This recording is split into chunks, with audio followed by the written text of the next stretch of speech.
We have a new sponsor for the show. That's pretty exciting.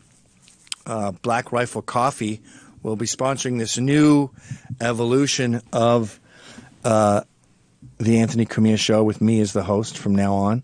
We have their first commercial, which I'm sure they'll be really happy about. You know, a long night of drinking and committing hate crimes with the boys can really leave you feeling a bit worse for wear. That's why all Proud Boys start their morning with a cup of Black Rifle coffee. Because nothing really quite gets you in the right headspace for oppressing minorities like a cup of Black Rifle. Oh, you can taste the bigotry. Black Rifle Coffee, official coffee of the Proud Boys worldwide. Use promo code PROUDOFYOURBOY at blackriflecoffee.com during your next purchase for a 15% discount. See, Anthony's been dead for like 5 hours, and we're already hustling and bustling with new sponsors and making money. Promo code Proud Boys. There's a Proud Boy in the news. He got 2 years for talking shit. Now, you want to talk about black privilege? A black woman could do this all day and night, and she wouldn't get a slap on the wrist. But a MAGA person, a patriot, a Trump guy, a white male, starts talking shit, which we're not advocating here. You don't threaten people. But he's going to do 2 years in prison.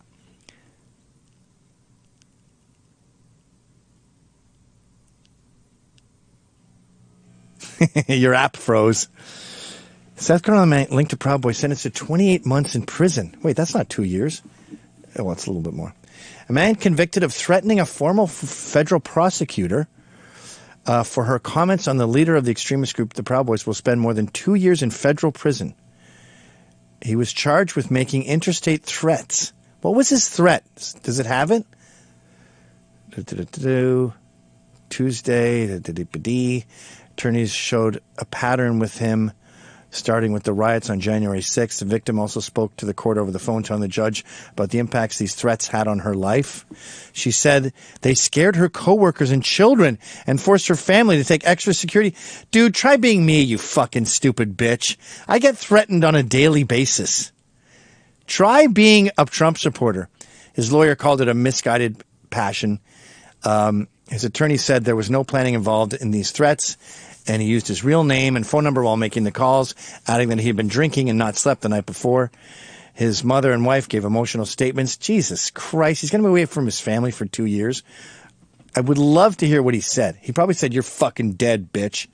Dude, I have so many of "you're dead, motherfucker" texts and emails that I had to delete some of them because they were filling up my phone. Keep going down.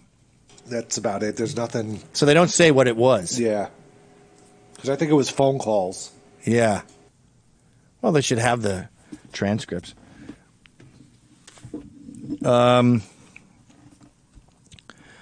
These are some kind of old stories. The Proud Boys were there. They openly lust for violence. I think I already covered that on my show. The feds who set them up were fucking retards. What's 2-5? The one who was accused yesterday of setting up, financing, and planning the whole Whitmer kidnap plot. Apparently, he smashed his wife's head in. Oh, yeah. So I hope I haven't covered this already. I'm dredging up some old articles. But remember that kidnapping the governor bullshit? Where it was 9 guys were guilty. 6 of them were feds. 3 of them were poor bastards. Of those feds, a lot of them were fuck-headed retards, including some guy who beat the shit out of his wife and embedded her head into a fucking drywall after a swingers party. These are the moral people. FBI agent arrested for assaulting wife after swingers party argument. So this guy set up his wife, probably got her to fuck someone at a party, and then didn't like that she loved it. Maybe she was getting dicked down too hard, so he lost his temper and smashed her head against the wall. These are the people that are telling us that domestic terrorism from patriots is the biggest threat in America. Oh, and then there was this was good, 2-6. General Miller said that Trump wanted this coup, and he wanted the Proud Boys. That's why he said, stand down, stand by. And then they attacked everyone at the meandering. And that's exactly like the Germans in Normandy. So the pussy politicians that were sitting there crying in their chairs, they're us. the soldiers who fought on the beaches. And then the Proud Boys and the Patriots who went there, those are the Nazis strafing the beach, leaving blood everywhere. These are the same people we fought in World War II. We're going to put a ring of steel around this city and the Nazis aren't getting in. So the Nazis are still outside of the city? Isn't that bad? They're going to hurt people there. Far-right groups like the Proud Boys might try to violently disrupt. I saw this thing, this hitmen thing. I don't think I put it in my notes. They were talking about how if you hire a hitman, then obviously the hitman's in trouble. He was going to murder like Joe. What's his name? Joe Tiger? Tiger Joe? Joe Exotic. Joe Exotic. He allegedly put a hit out on Carol Baskin. So the hitman's in trouble, but he's in trouble too. In fact, I don't think the hitman got in trouble. He just got in trouble for putting the hit out. It's illegal to put a hit out on someone. Therefore, Trump should go to jail because he put a hit out on the Capitol. And so the hitmen are already in prison. The guy who put the hit out should be in prison too. These are adults saying this. These are not little kids. I don't mind it if it's some 14-year-old who just got into politics saying stupid shit like that. I would pat her on the head and say, good. You'll get it. Eventually. The interpretations of the meandering never cease to amaze me. They get more and more juvenile every day. Like this fucking rhino, Jonah Goldberg, who I used to like. I liked his book, what was it? Tyranny of the Oppressed. And the whole liberals of the new Nazis thing. That was a good book. Liberal fascism, I think it's called. So he's trying to be sincere here. What is the reigning MAGA theory of the January 6th meandering? Was it 1, a relatively harmless demonstration / tourist visit full of quote unquote love? So there's so much sarcasm in that it's no longer an option. 2, an outrageous false flag operation run by Antifa / BLM. They were there. Look at all these absolutes. 3, an even more outrageous FBI deep state operation intended to make Trump look bad. It was a relatively harmless demonstration. No one said it was full of love. Some people got out of hand, smashed some windows, and they did some trespassing and some vandalism. That's unfortunate. Don't do that. Bad person, naughty, slap on the wrist. You should be charged with breaking a window like everyone else would. BLM doesn't get charged for their 1.5 years of rioting, but we're supposed to be the altruistic ones and say, oh, okay, let's punish our friends for breaking a fucking window. They stayed within the ropes when they went in there. No, let's go back to the options. And then 2, an outrageous false flag operation, all run, like everything has to be run by BLM and Antifa. No, Antifa were there. John Sullivan was there. We have evidence they were there. So they were a factor in this. And then an even more outrageous, no, all of these are true, shithead. And the last one, yeah, there was some weird shit going on. We saw that there were 6 feds involved in the Governor Wichner kidnapping. And we all saw those cops pull down the barricades and go like this. Come on. We also noticed that the cop staff, they were, I've never seen so few people there. I was sent pictures that day of cops, well, from that day, of cops that morning, and there was like 6 of them on the Capitol. What if some jihadist was going to run in that day? So that was weird, too. And also, Jonah, there's some unanswered questions.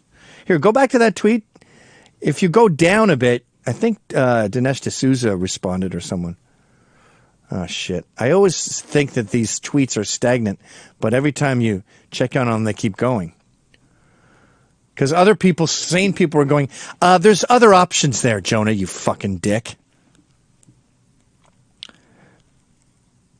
Oh, yeah, here's the thing.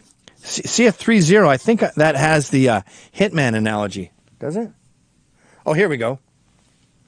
4, we were always at war with Eurasia? No, that's not it. What the fuck? Go to 30. Because Anthony sent me this shortly before he died of this cop from the Capitol. And Capitol cops are pussies, by the way. There's the guys, the beat cops in Chicago basically every American city. They end up having to spend most of their time in the black neighborhood. They get in fights. They get spat on. They have to see horrible things with neglected kids. If you guard the fucking pampered politicians in the Capitol, you're a pussy cop. I don't agree with One woman in a ACAB. pink MAGA shirt yelled, "You hear that, guys? This nigger voted for Joe Biden." Then the crowd, perhaps around 20 people, joined in screaming, "Boo, fucking nigger." Hold on. No one. Did all 20 people say in unison, "Boo, fucking nigger"? Because that's hard. You'd need someone there like, "Remember how we practice, guys." And 1, 2, and 3. Boo, fucking nigger. Okay, let's do it 3 more times. And I'm going to say 1, 2, 3. You're coming in early. It's on the and of fucking. Some people are saying fucking and then nigger. It's fucking nigger.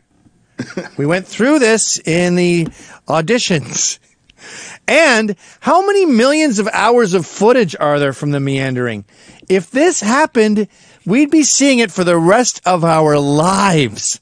Oh my God. That's like I always said I would take a bullet for Obama because I wouldn't want to hear for the rest of my life about how we had one black president and then we killed him. So if this actually happened, first of all, we'd all already know by now. And it would be our alarm clocks. We'd have to hear it every day until we all die or kill ourselves because we're so sick of hearing about it. It's just a fucking lie. He's just sitting there lying.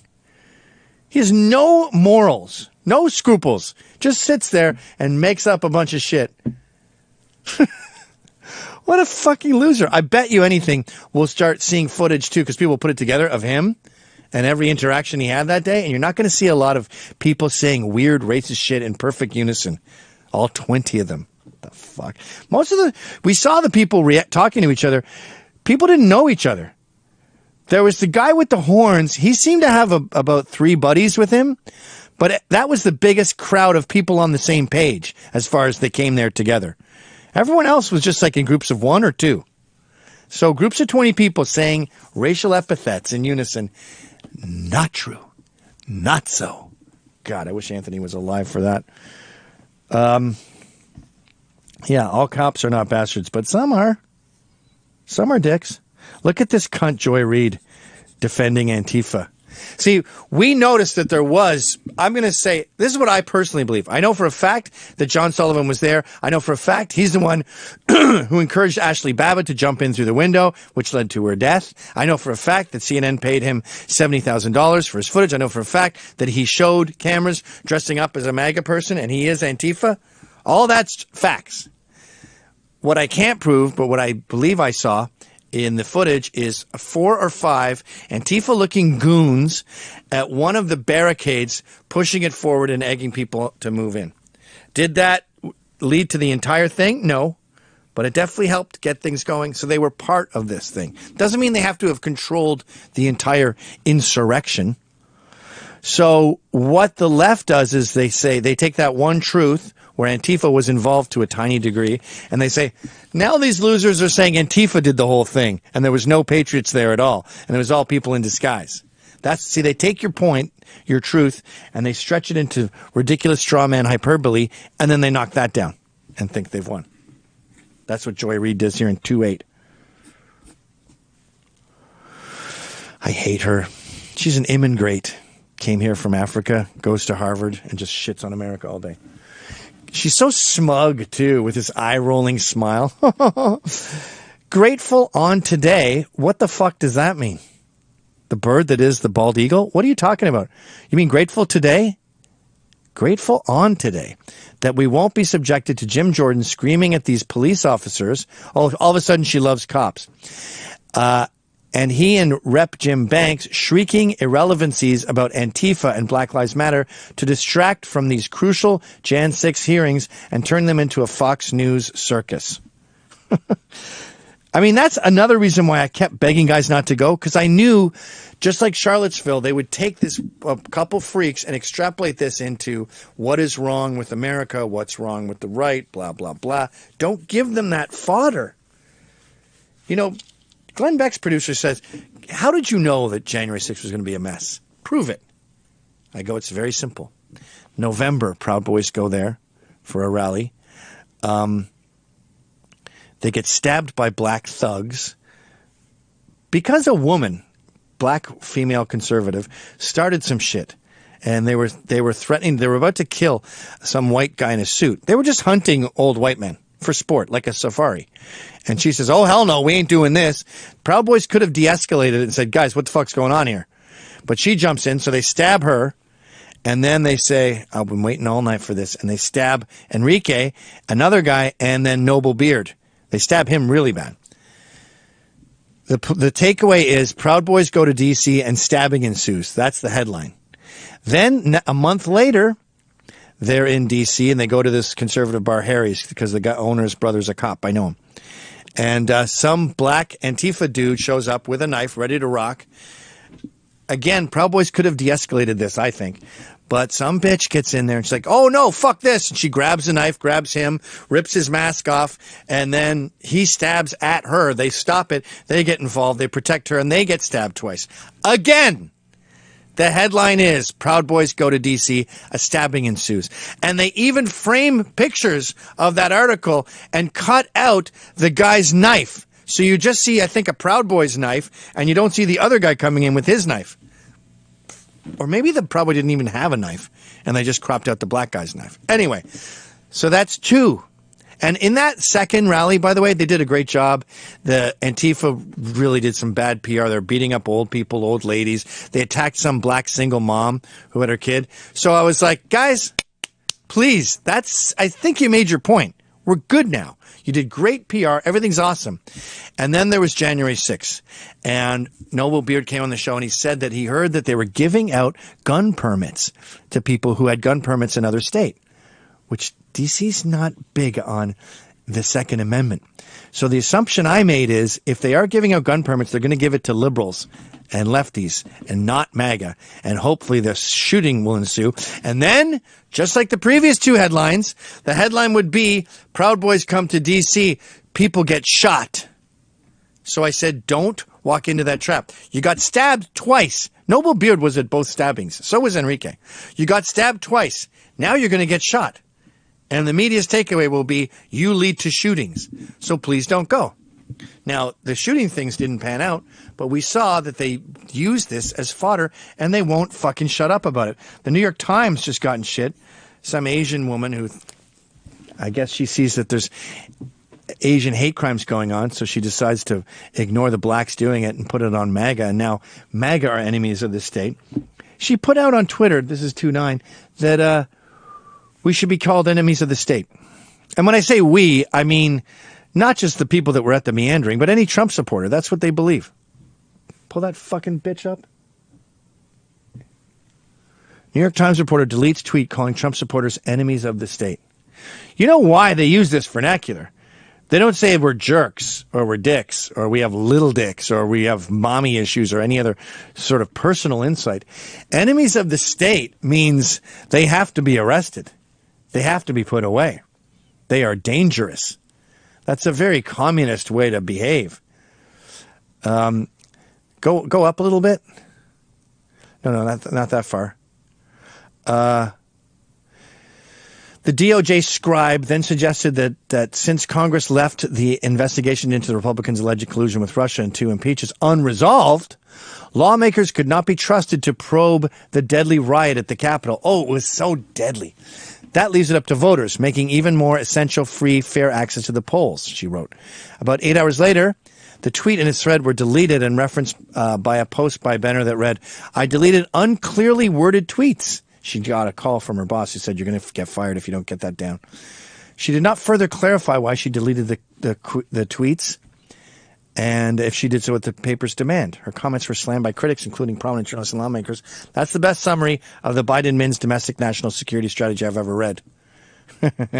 This is a reporter, not an op-ed writer, saying this. The fixation on January 6th is about exactly this, classifying Trump supporters as enemies of the state for political gain and security state power. Perfect. Sums it up. Fantastic. And again, just like us meeting each other at the end of the circle, I think you're an enemy of the state, and I want you arrested. Yeah, I know you do. That's clear. Like, why debate these people anymore? I want power over you. You support Trump. We just still don't know why they hate Trump, by the way. I've never heard a salient reason why Trump is the enemy. But they hate him, and if we like him, we have to go. We have to go to re-education camps. We're already going to re-education camps. We saw the Bernie bros say that at the Project Veritas thing, and then we had that guy who said, I think it was the one who called this golf ball a faggot, and he said, I am a homophobe. You're right.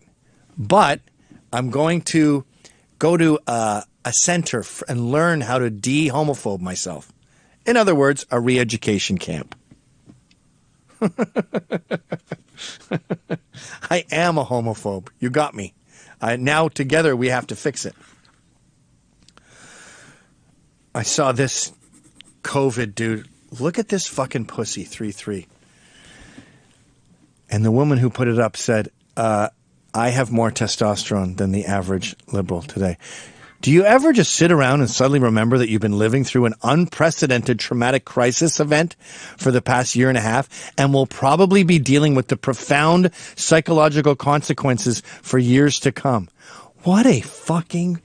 I don't even want to say faggot. Faggots take huge dicks up their ass. That's probably very uncomfortable.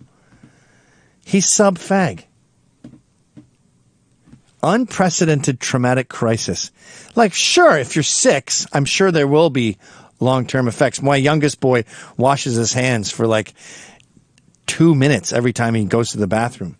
That's a long time to wash your hands. And then my other COVID moment is Jen Psaki. I've never heard a press secretary say this.